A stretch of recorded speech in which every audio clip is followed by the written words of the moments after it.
Hello, শুনতে পাচ্ছ? অমৃতা, শুনতে পাচ্ছ? শুনতে পাচ্ছি। বলছি যে অপূর্ব স্যারের ক্লাস ছিল নাকি? আচ্ছা, বুঝতে পারলাম না কি বললেন। বলছি অপূর্ব স্যারের কি ক্লাস ছিল? স্যার বলেছিল কিন্তু লিংক বা কিছু বলেনি যে নেবে কি, শিওর জিজ্ঞেস করেছিল। বিষয়টা কি, লিংক বারবার রোজ একই লিংক থাকে, বুঝতে পারলে? হ্যাঁ, প্রথম প্রথম ও হয় আচ্ছা। তোমাদের, হ্যাঁ হ্যাঁ হ্যাঁ। প্রথম প্রথম হয় তোমাদের গ্রুপে আলাদা করে রোজ রোজ করতে হয়, আর তোমরা তো অভ্যস্ত হয়ে গিয়ে তো না। এখন তোমাদের একই লিংকে আবার গিয়ে জয়েন করতে হবে, বুঝতে পারলে? এবার তোমরা হ্যাঁ দুটোর সময় তাহলে কে দিলে যে এবার যে ক্লাস করা যাবে? হ্যাঁ স্যার, আমি বলেছিলাম যে অসুবিধা হবে না তাই। তা বললে কেন? দুটোর সময় তো আমার তো শিডিউল ক্লাস আছে। আমি বলেছি যে আমি নেব না বা ওই সময় আমার অসুবিধা। হ্যাঁ, শিডিউল ক্লাসের টাইম অন্য স্যারকে বললে কেন যে এরকম ব্যাপার যে আমার ক্লাস আছে? আমার অসুবিধা থাকলে আমি যদি না নিতে পারি, আমি যখন ওই স্লটটা ফ্রি হয়ে গেলে তখন তোমরা বলবা। তো তোমরা দেখছো যখন আছে, তো তাহলে ফাদ্দার জন্য এরকম না হয়। এখন ক্লাস করতে পারবা তো আমার ক্লাস? হ্যাঁ স্যার, পারবো।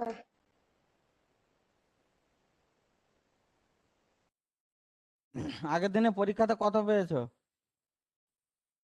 স্যার 10 পেয়েছি।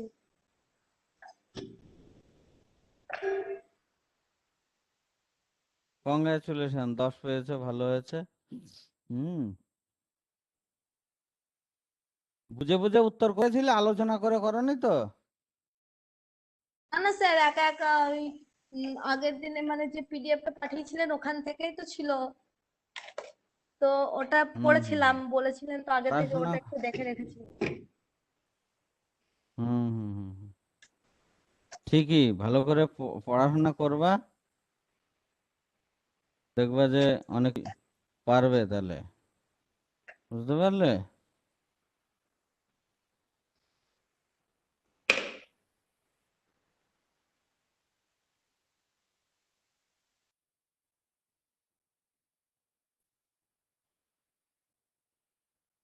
এসানো, ওইখান পেন ড্রাইভটা দিয়ে যাও, যেটা পিছন দিকটাতে নীল মতন আছে সেটা আনবে। হ্যাঁ, দুটোই আটকানো আছে ওখানে, দেখো।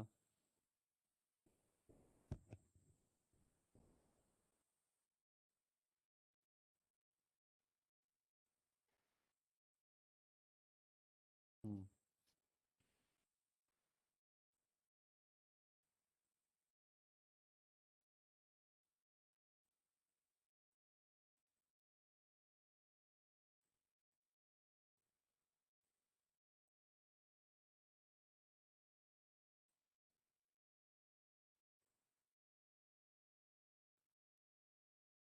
কি পড়ছিলাম আমরা আগের দিনে?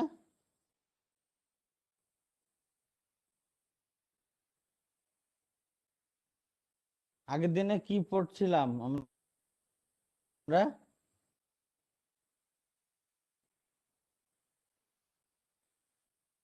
হ্যাঁ, আগের দিনে কি পড়ছিলাম কেউ বলতে পারছো না? কই, কেউ কি ছিলে না আগের দিনে?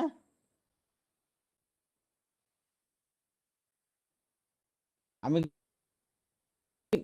তোমাদের মানে মানে আমার কথা শুনতে পাচ্ছো? হ্যালো?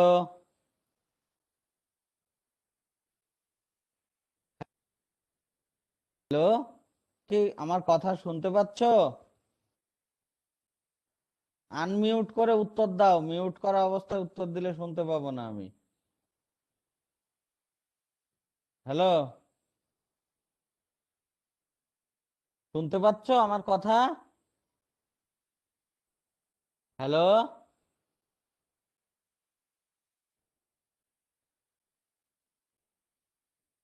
স্যার বলুন। শুনতে পাচ্ছ আমার কথা? আগের দিনে কোনগুলো হয়েছিল?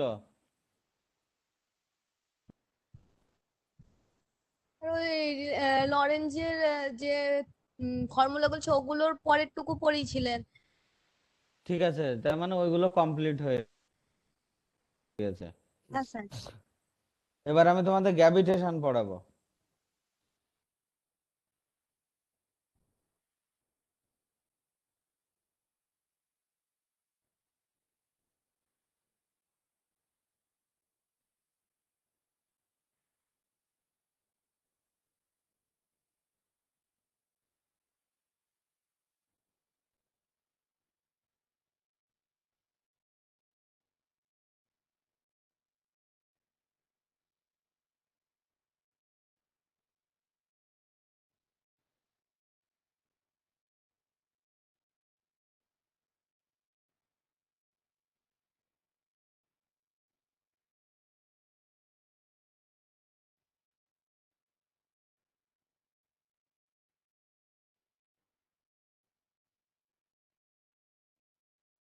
দেখতে পাচ্ছ আমার স্ক্রিন? দেখতে পাচ্ছ? হ্যাঁ স্যার দেখতে পাচ্ছি। এই হচ্ছে তোমাদের সিলেবাস।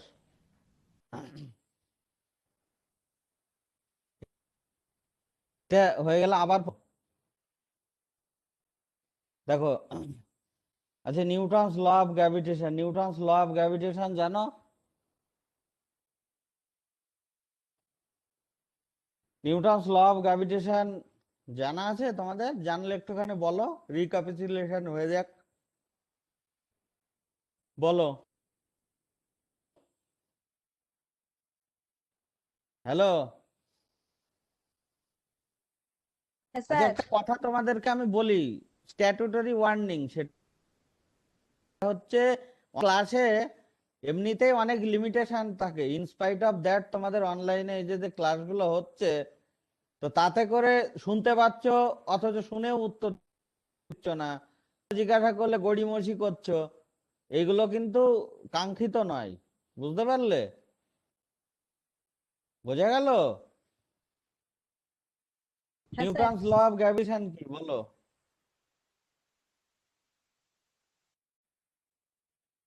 জানলে বলো, যদি না জানো আদারওয়াইজ বলো যে জানি না।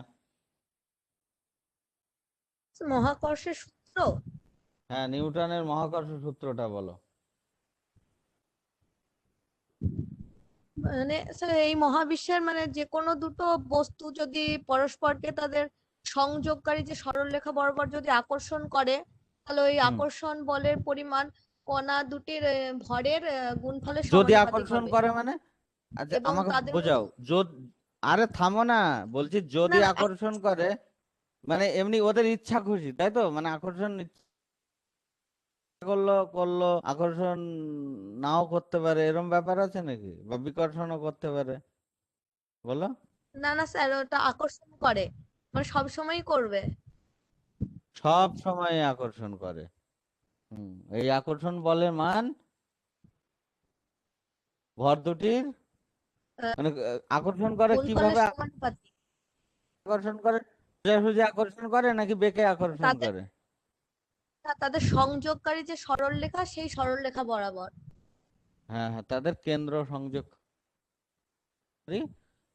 বরাবর, বা ছোট অবজেক্ট হলে তাদের সংযোগকারী সরলরেখা বরাবর। বুঝতে পারলে? এই আকর্ষণ হ্যাঁ স্যার। বলের মান কি হয়? বস্তু কণা দুটির ভরের গুণানুপাতিক এবং তাদের অন্তর্বর্তী যে সরলরৈখিক দূরত্ব দূরত্বের বর্গের ব্যস্তানুপাতিক। বর্গের ব্যস্তানুপাতিক।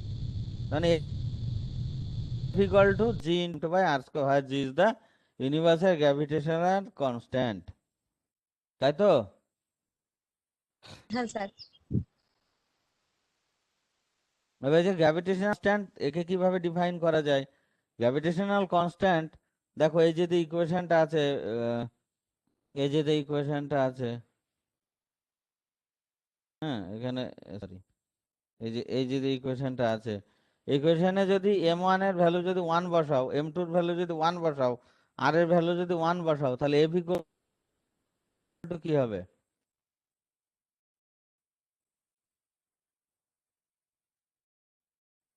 স্যার আরেকবার বলুন। M1 যদি 1 হয় আর যদি 1 হয় তাহলে F এর ভ্যালু কত?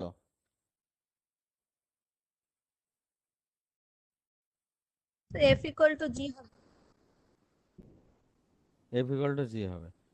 তার মানে আমরা এটা বলতে পারি যে G ইকুয়াল টু F হবে, তাই তো? তার মানে জি, যদি দুটো ভর তাদের একক ভর হয়, তারা যদি একক দূরত্বে পরস্পরের থেকে অবস্থান করে, তাহলে সেই ক্ষেত্রে ওদের ভিতরে যে আকল কাজ করে সেটাই হচ্ছে তোমার গ্র্যাভিটেশনাল কনস্ট্যান্ট। বুঝতে পারলে? এই যে গ্র্যাভিটেশনাল কনস্ট্যান্ট, সেটা কোন সিস্টেম অফ ইউনিটে তুমি ক্যালকুলেশন করছো উপরে নির্ভর করে। যদি এসআই সিস্টেম অফ ইউনিটে যদি তুমি ক্যালকুলেশন করো, তাহলে M1 আর M2 ভর তুমি 1 গ্রাম নেবা। হ্যাঁ, M1 M2 1 গ্রাম নেবা। হ্যাঁ, আর ওদের ভিতরে দূরত্ব হবে 1 মিটার। তাহলে জির ভ্যালু হবে 6.67 into 10⁻⁻11 metre cube KG inverse per second square.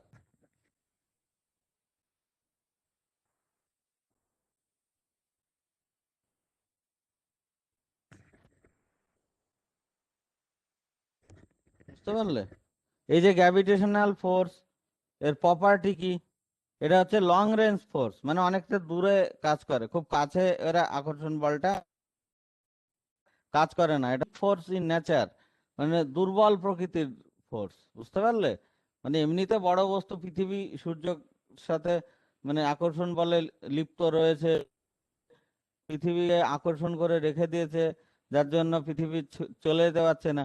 কিন্তু আদতে কিন্তু এ একটা উইক ফোর্স। বুঝতে পারলে? না হলে তুমি যদি যে বেঞ্চে বসে বেঞ্চ যদি তোমাকে আকর্ষণ করতো খুব, তাহলে তুমি কিন্তু সেই বেঞ্চ থেকে উঠতে পারতে না।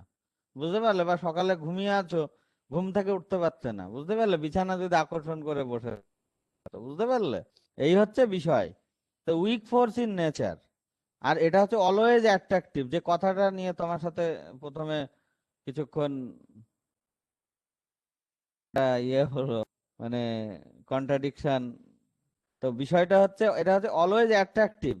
It is one kind of central force. Central force কি? সেন্ট্রাল ফোর্স বা কেন্দ্রক বল। কেন্দ্রক বল সেটা হচ্ছে a force which is always directed towards a certain point. বুঝতে পারলে? এটা হচ্ছে কেন্দ্রক বল বা তোমার সেন্ট্রাল ফোর্স। এবার দেখো, এখানে আরেকটা জিনিস আমরা জানি, সেটা হচ্ছে gravitational mass is the mass determined with the help of a common balance.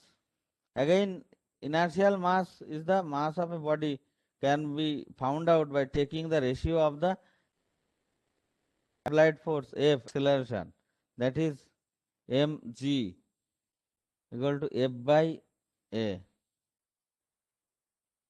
বুঝতে পারলে? গ্র্যাভিটেশনাল মাস, হ্যাঁ, আর হচ্ছে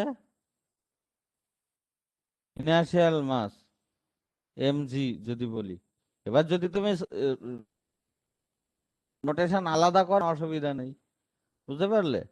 তো উইক ফোর্স অফ ইন্টারাকশন, এটা weak force of equivalence, sorry weak principle of equivalence বলছে গ্র্যাভিটেশনাল মাস সেম। এবার ইউনিভার্সালিটি অফ গ্র্যাভিটেশন, এবার এই যে যে নিউটনের যে যে গ্র্যাভিটেশন যে ল, হ্যাঁ, তা সেটা কতটা গ্রহণযোগ্য, কোথায় কোথায় প্রযোজ্য, কোথায় কোথায় প্রযোজ্য না। হ্যাঁ, তো এই যে যে জিনিসটা, এটা হচ্ছে investigation Austin and Twing. Unlike electrostatic and magnetostatic forces, gravitational force is free from permeability. বুঝতে পারলে? ফ্রি ফ্রম পারমিয়াবিলিটি, এই কথা অর্থ কি? কথার কথা, ধরো দুটো 5 কেজি বাটখারা রেখে দিলে তাদের ভিতরে যে আকর্ষণ হবে, সেটা যে চুম্বক চুম্বক আকর্ষণ হতো, মাঝখানে কাট আকর্ষণ কমে যায়, জানো কি? দুটো 5 স্যার কেজি জানি। ম্যাগনেট রাখলে, তাদের মাঝখানে কাঠ রাখলে বা দেয়ালের দুপাশ দিয়ে, তারা কিন্তু আকর্ষণ বল কম হয়। কিন্তু এই ক্ষেত্রে ওই ভরগুলোর মাঝখানে অন্য কিছু রাখলেও তারা কিন্তু পরস্পর পরস্পরকে আকর্ষণ, সেই একই আকর্ষণ করবে। বুঝতে পারলে? তারপরে গিয়ে তোমার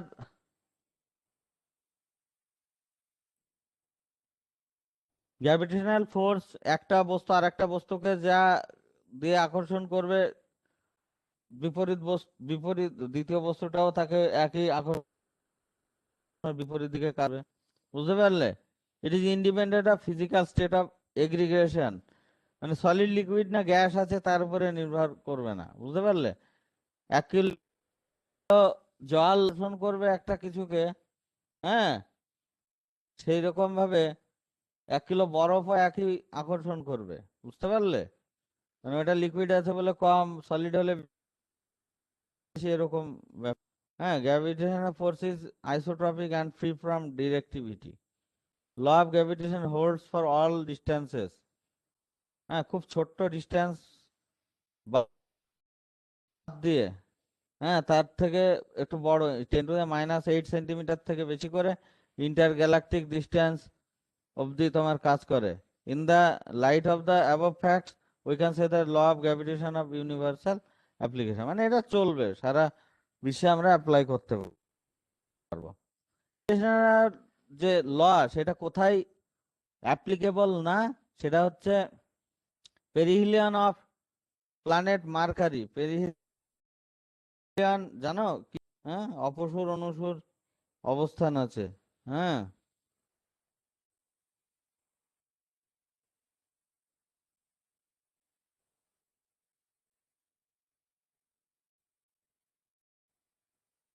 হ্যাঁ, অনুসূর অবস্থান, অনুসূর মানে হচ্ছে কাছে আছে। বুঝতে পারলে? সে হচ্ছে অনুসূর অবস্থানে যখন আসে, হ্যাঁ, প্ল্যানেট মার্কারি, বুধ গ্রহের যে পেরিহিলিয়ন মানে হচ্ছে অপসূর অবস্থান, সরি, অনুসূর অবস্থান থেকে ব্যাখ্যা করতে পারে না। আর সূর্যের পাশ দিয়ে আলো কেন বেঁকে যায় সেটাকে ব্যাখ্যা করতে পারে না। Relation among GGR and rover। তাহলে এবার এখান থেকে দেখো, যদি দেখা যাচ্ছে যে গ্র্যাভিটেশনাল মানে acceleration due to gravity G = r², এই হচ্ছে তার ফর্মুলা। হ্যাঁ, অভিকর্ষ বলের প্রভাবে কোনো বস্তু যদি পতনশীল হয়, তাহলে সে যে ত্বরণ থাকে তাকে বলে অভিকর্ষজ ত্বরণ। আদারওয়াইজ আমরা এই কথা বলতে পারি যে যে কোনো বস্তুর মানে উপরে যে বলটা পৃথিবী দিচ্ছে তার ভর দিয়ে ডিভাইড করলে সেখান থেকে অভিকর্ষ পেতে পারো। আর পৃথিবীকে যদি আমি আর রেডিয়াসের গোলক ভাবি, তাহলে তার আয়তন হচ্ছে 4/3 πr3, আর রো প্রাইম হচ্ছে গড় ঘনত্ব। তাহলে এই যে যে এখানে এম এর ভ্যালু গিয়ে এইখানে যদি তুমি বসিয়ে দাও, হ্যাঁ, তাহলেই তুমি জির ভ্যালু যেটা পাচ্ছ, জি এর expression, that is the required relation. বোঝা গেল? হচ্ছে গ্র্যাভিটেশনাল ফিল্ড। গ্র্যাভিটেশনাল ফিল্ড বলতে আমরা কি বুঝি?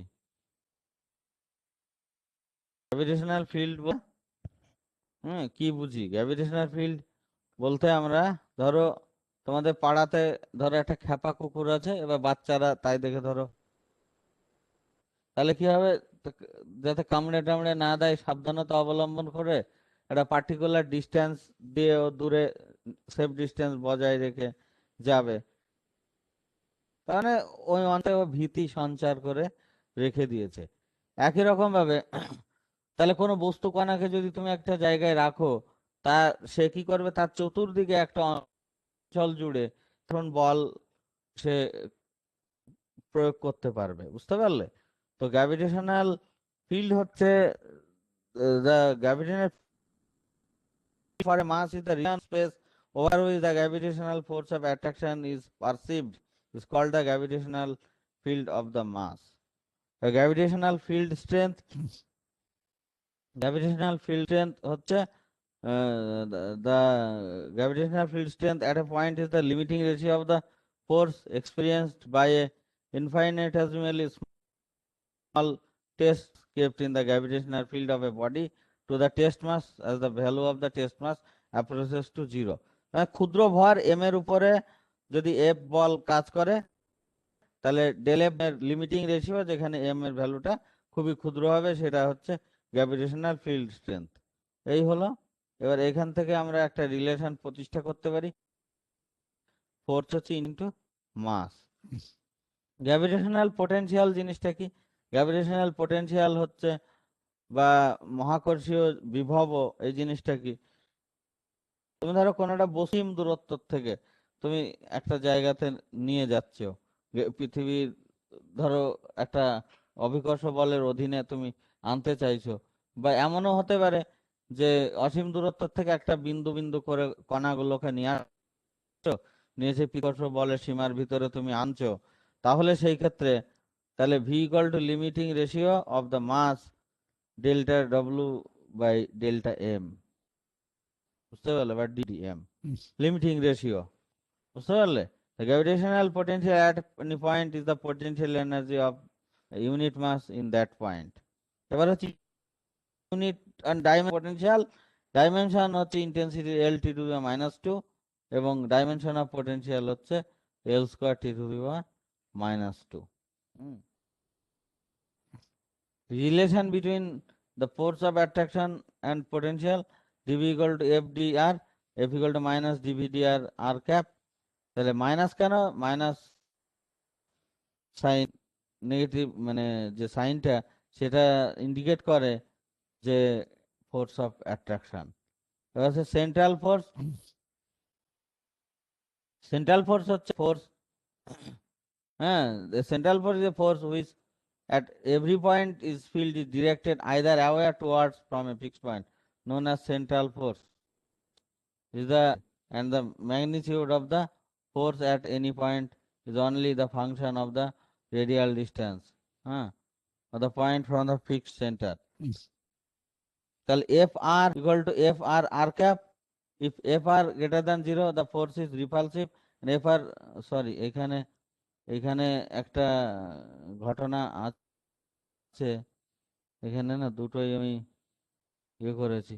নেগেটিভ হয় তাহলে সেক্ষেত্রে অ্যাট্রাকটিভ, বুঝতে পারলে? আর যদি ওই আগে যেমন মাইনাসটা, হ্যাঁ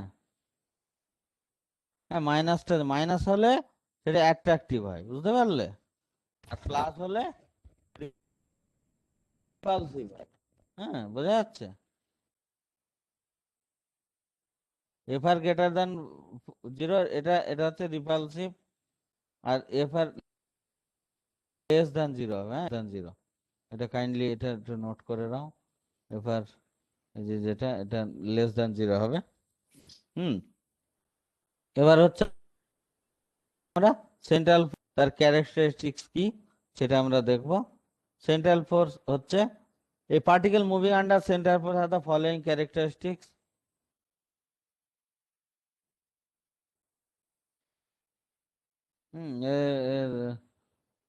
The following characteristics বলছে যে the angular momentum is conserved, the angular momentum constant of motion.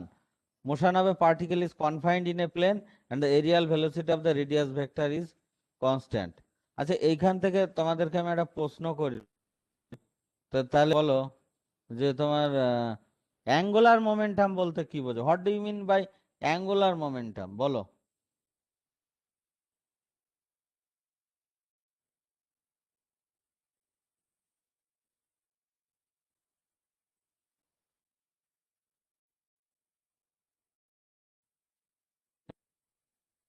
Angular momentum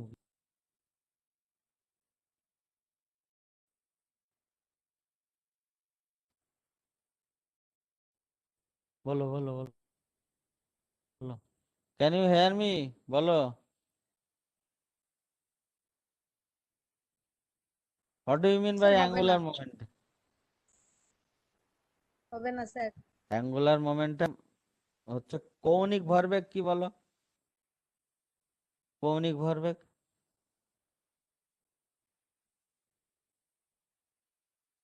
রৈখিক ভরবেগ জানো? হুম, ভর আর বেগের সমন্বয়ে কোনো বস্তুতে যে গতীয় ধর্মের হয় তাকে বলা হচ্ছে রৈখিক ভরবেগ, বুঝতে পারলে? এম ভর, ভি ভেলোসিটি নিয়ে যাচ্ছে সোজাসুজি, এম ভি হলো। কিন্তু সে যদি বৃত্তাকার পথে যদি প্রদক্ষিণ করে কোনো একটা বিন্দুকে কেন্দ্র করে, তাহলে তার যে কৌণিক ভরবেগ, এখানে অ্যাকচুয়ালি রৈখিক ভরবেগ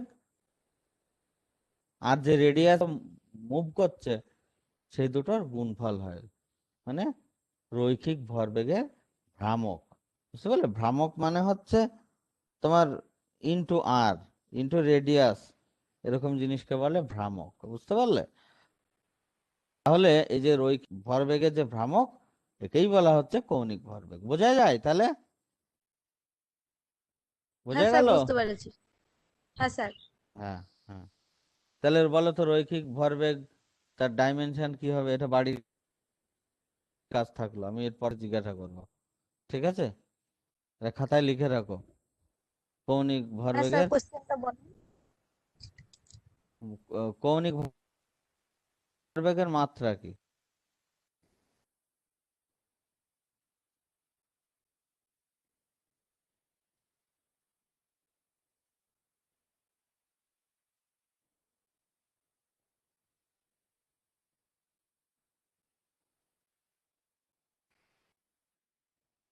দেখো,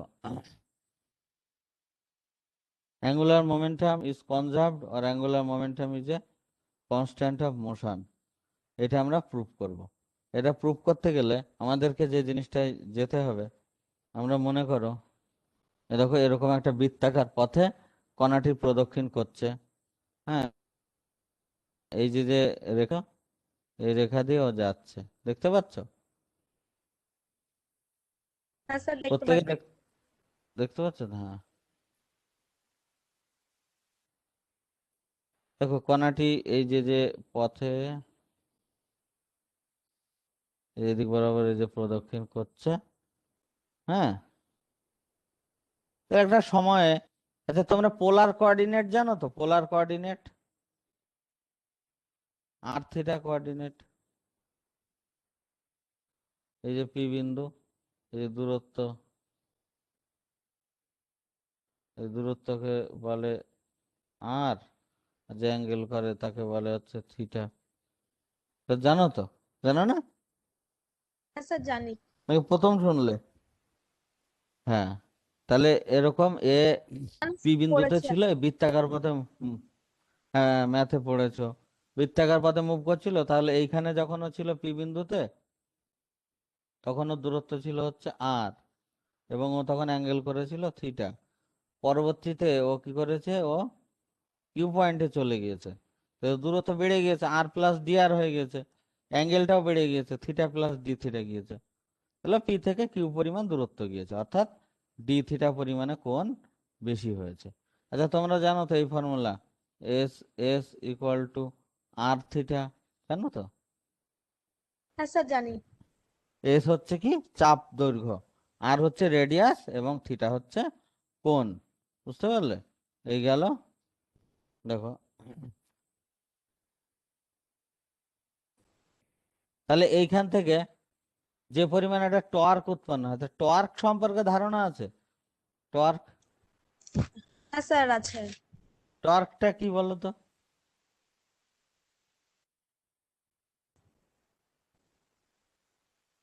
টর্ক সম্পর্কে কি ধারণা আছে? টর্ক কোন ক্ষেত্রে হয়? রৈখিক গতিতে, না চাকার গতিতে, নাকি মিশ্র গতি, কোনটাতে হয় বলো? টর্ক স্যার চক্র গতির ক্ষেত্রে। সুন্দর, চক্রাকার গতিতে টর্ক হয়। তোমরা জানো কি টর্কের ইকুইভ্যালেন্ট কি রৈখিক গতিতে? হুম? স্যার বুঝলাম না, আরেকবার। রৈখিক গতিতে টর্কের সমকক্ষ জিনিস কি?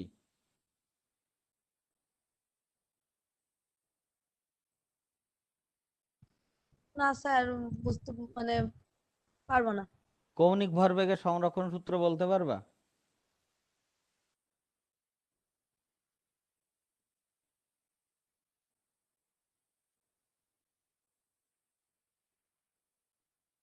পারবা?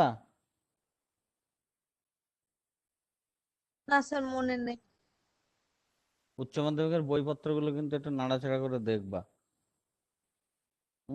বলের ইকুইভ্যালেন্ট রৈখিক গতিতে যা বল আর ইয়ের ক্ষেত্রে হয়, চক্রাকার গতির ক্ষেত্রে হয় তা টর্ক। বুঝতে পারলে?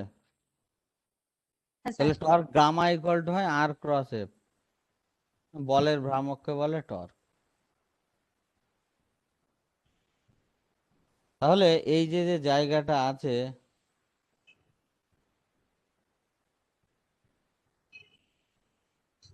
হ্যাঁ এই জায়গাটা যেটা আছে, তাহলে বস্তুকণাটা তো আর থিটা প্লেনে মুভ করছে।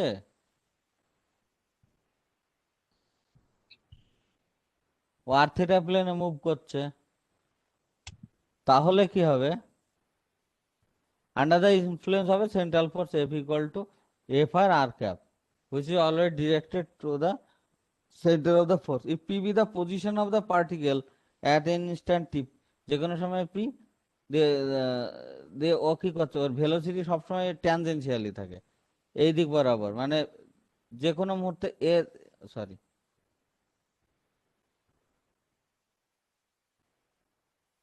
এইখানে আছে মানে এই দিক দিয়ে বেরিয়ে চলে যেতে চাইছে, এইখানে আছে মানে এই দিক দিয়ে বেরিয়ে চলে যেতে চাইছে, বুঝতে পারলে? ট্যানজেন্ট বরাবর কাজ করে। তার মানে এই দিকে ধরো কণাটা রয়েছে, তার মানে এই দিকে রয়েছে আর, আর ও তো বৃত্তাকার পথে যখন ও যাচ্ছে তখন কি করছে, এদিকে আর থাকলে ও চলে যেতে চাইছে হচ্ছে এই যে এই দিক বরাবর, বুঝতে পারলে? তাহলে কি হবে, এদের ভিতরে একটা 90 ডিগ্রি কোণ করে। তাহলে যে ভেক্টর আর সেই ভেক্টরের সাথে ক্রস প্রোডাক্ট হয় 0। বুঝতে পারলে? হ্যাঁ স্যার। ক্রস প্রোডাক্ট হয় 0। হুম। তাহলে এখান থেকে আমরা আবার কি জানি, যে টর্ক গামা ইকুয়াল টু, হ্যাঁ, অ্যাঙ্গুলার মোমেন্টাম মানে কৌণিক ভরবেগের পরিবর্তনের হার হচ্ছে টর্ক। মানে বাইরে থেকে বল প্রয়োগ না করলে রৈখিক ভরবেগের পরিবর্তন হয় না, অনুরূপে বাইরে থেকে টর্ক প্রয়োগ না করলে, হ্যাঁ, কৌণিক ভরবেগের পরিবর্তন হয় না। তাহলে ওইখান থেকে আমি পেয়েছি 0, তা ডিএল ডিটি যদি 0 হয় তাহলে এল ইকুয়াল টু কনস্ট্যান্ট, তার মানে কি অ্যাঙ্গুলার মোমেন্টাম ইজ কনজার্ভড। এবার motion of a plane particle is confined in a plane, এটা যদি বলতে হয় তাহলে L equal to R cross P. P মানে হচ্ছে মিউ ভি, মানে এম ভি, এম ভি মানে হচ্ছে মোমেন্টাম মানে ভরবেগ। তাহলে পির ভ্যালু যে মিউ এর জায়গায় এম এর জায়গায় মিউ বসিয়েছি, এম মিউ হচ্ছে রিডিউসড মাস, তাহলে mu R V into L, mu R cross V equal to হচ্ছে এল। তাহলে এই এই যে আর আর ভি এটা যদি এল হয় তাহলে কি হচ্ছে, দুটো ভেক্টরের ক্রস গুণন করলে আর একটা ভেক্টর পাবো, সেই ভেক্টরের অভিমুখ হয় এই দুটো ভেক্টরের লম্ব অভিমুখে খাড়া ভাবে। বুঝতে পারলে? তো সেইটাকেই বলা হচ্ছে, এই সেই কারণেই বলা হচ্ছে যে ওই কণাটির গতি একটি তলের ভিতরে সীমাবদ্ধ থাকে। বোঝা গেল দ্বিতীয়টা? হ্যাঁ স্যার। এবার হচ্ছে areal velocity of the radius vector is constant. Areal ভেলোসিটিটা কি? এরিয়াল এরিয়াল ভেলোসিটি বলতে গেলে একটা সহজ উদাহরণের মাধ্যমে আমি বোঝাই। মনে করো,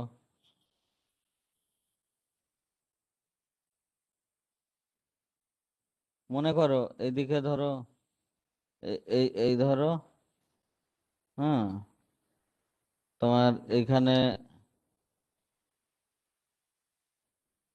সূর্য রয়েছে, বুঝতে পারলে?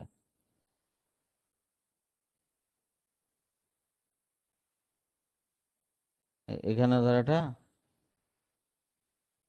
প্ল্যানেট রয়েছে, তাহলে এদের সংযোগকারী একটা রেখা আছে, এই পজিশন থেকে ও এইখানে চলে গেল টি সময়ে। তাহলে টি সময়ে যদি মনে করি যে প্ল্যানেটটা ওই যে অঞ্চলটা অতিক্রম করছে, সেটা কিভাবে, সেটা এই যে অঞ্চলটা, এই অঞ্চলটা ও ঝাড় দিল, বুঝতে পারলে? বোঝা গেল না? এই স্যার। এরিয়াটা ও অতিক্রম করলো, ঝাঁটা দিয়ে ঝাড় দিতে দিতে চলে গেল। মানে একটা দড়ি যদি বাঁধা থাকতো তাহলে ওই জায়গাটাতে যে ময়লা থাকতো সে নিয়ে চলে গেল, এরিয়া সুইপড আউট ইন টাইম টি। তার মানে এরিয়াল ভেলোসিটি, মানে এরিয়া ডিভাইডেড বাই টাইম, মানে ডিএ বাই ডিটি, মানে ডিএ ডিটি। বুঝতে পারলে? বোঝা যাচ্ছে? এবার দেখো, এখানে দেখো, এবার ডিএ এরিয়া, এরিয়াটা কিভাবে পাবা? এই যে অংশটা, এর এইখানে এরিয়াটা তুমি কিভাবে পাবা? এই যে এরিয়াটা, এরিয়াটা কিভাবে পাবে? এই এরিয়াটা কিভাবে পাওয়া যাবে বলো? আচ্ছা, ত্রিভুজের ক্ষেত্রফলের সূত্র জানো? বলো। হাফ ইন্টু ভূমি। ও, বলো বলো হাফ বলো। ইন্টু ভূমি। হ্যাঁ, হাফ ইন্টু ভূমি, আর হচ্ছে ভূমি, কিন্তু উচ্চতা কত? উচ্চতা হচ্ছে পি কিউ হয়ে গিয়েছে, তাই তো? উচ্চতা মানে হচ্ছে আর ইন্টু ডি থিটা, থিটাকে আমি ধরো, হুম, ডি থিটা, ডি থিটা, হ্যাঁ।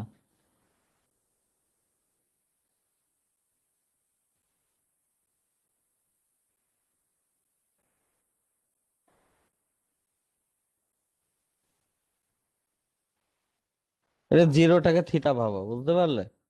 হ্যাঁ, আমি জাস্ট নোটেশন আনতে পারছি না। হ্যাঁ, তো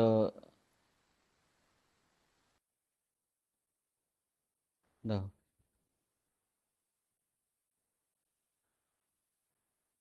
তাহলে এখান থেকে হাফ ইন্টু এ ইন্টু আর ইন্টু ডিআর, ডিআর মানে হচ্ছে আর ডি থিটা, হ্যাঁ, তার মানে হাফ ইন্টু আর স্কোয়ার ডি থিটা। তাহলে এটা হচ্ছে ডিএ, ডিএ বাই ডিটি যদি করো, হাফ আর স্কোয়ার থিটা ডট, হ্যাঁ। তাহলে এই যদি এইচ, এইচ হচ্ছে আর স্কোয়ার থিটা ডট, হ্যাঁ, এইচ মানে হচ্ছে আর স্কোয়ার থিটা ডট। বোঝা গেল? এইচ হচ্ছে is the angular momentum per unit mass. বোঝা গেল?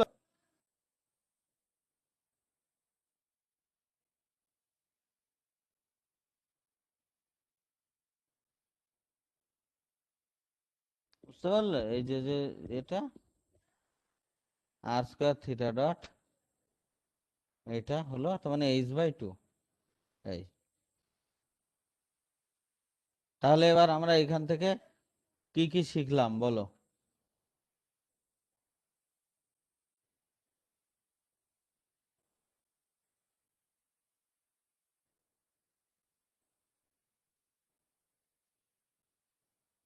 বলো, নিউটনস ল অফ গ্র্যাভিটেশনটা বলো।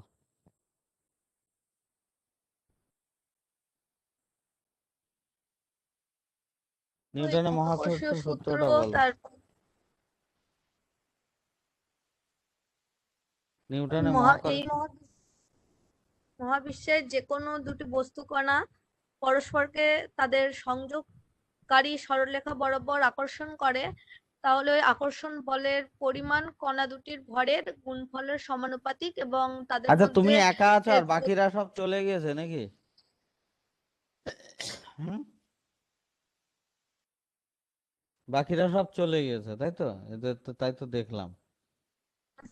ভালো, বেশ ভালো। এটা আমি আবার স্ক্রিনশট নিয়ে আবার গ্রুপে দিয়ে দিচ্ছি।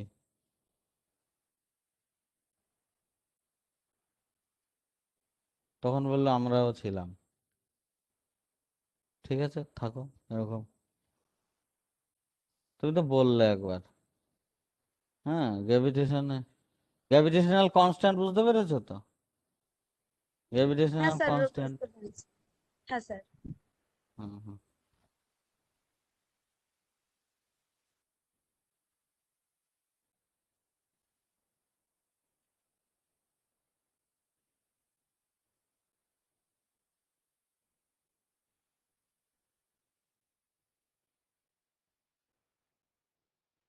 মহাকর্ষ সূত্রের দুটো প্রপার্টি বলো তো।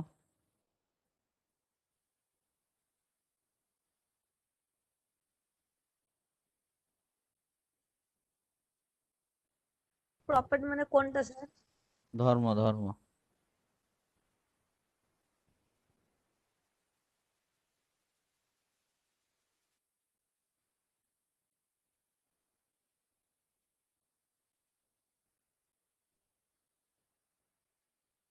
মানে মহাকর্ষীয় বল মানে ওই যে বস্তু দুটোকে মানে সবচেয়ে মানে যত দূরত্ব বেশি হবে তাদের আকর্ষণ বলের মান বেশি হবে। আর মানে বস্তু দুটির মধ্যে যদি দূরত্ব বেশি হয় তাহলে আকর্ষণ বলের পরিমাণ বেশি হয়। হুম, আর আর মহাকর্ষ বল মহাকর্ষ শক্তিশালী বল নাকি তোমার দুর্বল? দুর্বল স্যার। হুম হুম। আর মাঝে কোনো মাধ্যম রাখলে সেটা কি? আকর্ষণ বল কমে যায় মানে কিছু কিছু ক্ষেত্রে, যেমন কাঠ রাখলে বা দেওয়াল জাতীয় কোনো মানে বস্তু থাকলে। তাছাড়া অন্যান্য যদি ওগুলো বাদে আর অন্যান্য বস্তু থাকে তাহলে আকর্ষণ বলের পরিমাণ একই থাকে। হুম হুম, ঠিকই।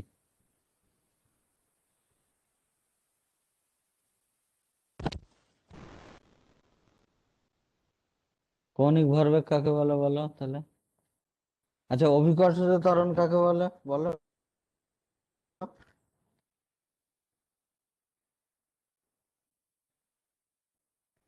বলো, অভিকর্ষজ ওই ত্বরণ।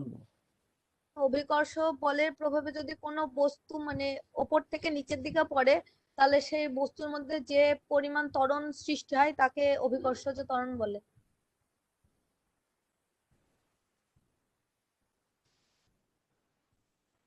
ঠিক আছে।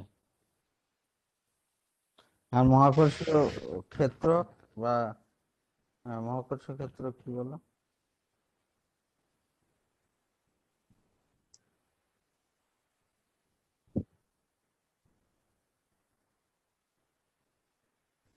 মানে কোনো বস্তুকে যদি কোনো বস্তুকে যদি কেন্দ্র করে যতদূর পর্যন্ত মানে তার আশেপাশে যতদূর মানে এলাকা পর্যন্ত অন্য কোনো ভরকে যদি আকর্ষণ করতে করতে পারে তাহলে সেই মানে অঞ্চলটিকে ওই মহাকর্ষীয় ক্ষেত্র বলে।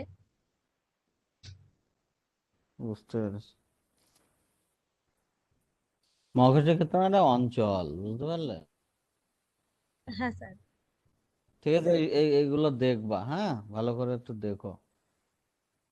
বোঝা গেল? হ্যাঁ হ্যাঁ। হ্যাঁ স্যার। ঠিক আছে। এই ম্যাটেরিয়ালটাও আমাদেরকে আবার আজকালকে ভিতর দিয়ে দেবো। ঠিক আছে। হ্যাঁ স্যার। ঠিক আছে, একা একা আর তাহলে আর কি করবো বলো ক্লাস?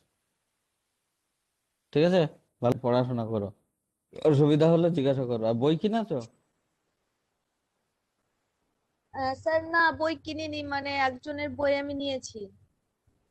ও ঠিক আছে, যাই হোক, বই থাকলেই হলো। ছাত্রার। ওকে। তোমার বাড়ি কোথায় বেশ? তোমার বাড়ি কোথায় বেশ? আমার বাড়ি চাঁদের ঘাট। ওই তেহট্ট চাঁদের ঘাট। চাঁদের। হ্যাঁ হ্যাঁ হ্যাঁ হ্যাঁ। চাঁদের ঘাট আছো নাকি এখন? হ্যাঁ স্যার, এখন চাঁদের ঘাটে। ঠিক আছে, ওকে, আচ্ছা, ভালো পড়াশোনা করো, হ্যাঁ।